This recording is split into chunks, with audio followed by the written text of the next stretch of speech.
来关心宜兰昨晖发生一件包裹爆炸案件，造成一对假地受伤。警方昨晖半暝伫咧头城抓到一个姓吴的嫌犯，检判伊甲这对假地的阿姊因后生可能是有财务的纠纷。目前警方侦讯了后，照杀人未遂等等的罪嫌移送法办。霹雳小组提盾牌向头城一个面体接近，后面大批警力也提醒唔敢大意，拍开面体大门了后，马上表明身份掠人。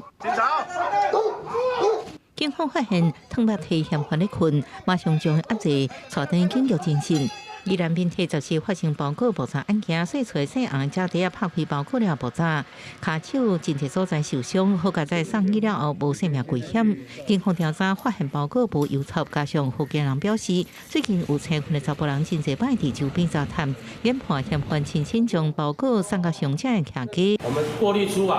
有一位吴姓犯嫌涉有重嫌。那在昨天晚上，我们报请检察官指挥，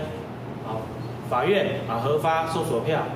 我们来执行攻坚。由于本案是发生在年节期间，影响民心治安非常严重，地检署高度重视，第一时间整合了检警的能量，从严从速侦办，守护地方的治安。检警分析安卡人的交锋关系，14半暝到姓吴嫌犯头城徛家，将伊掠到hand，搁查扣东线电表等证物。因为他有相关这个基础一些电工的一个知识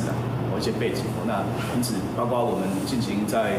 家里面进行相关搜索的时候，那也有发现说，其实有蛮多这些相关有关电工相关的一个工具。警方研判姓吴嫌犯过去甲姓洪福建人生做的后生，好亲像一笔差不多40万投资理财纠纷。姓吴嫌犯后来佮控告对方涉嫌诈欺，双方可能就安尼结冤仇。警方侦讯了后，依照杀人未遂等罪嫌移送宜兰地检署复讯。记者综合报道。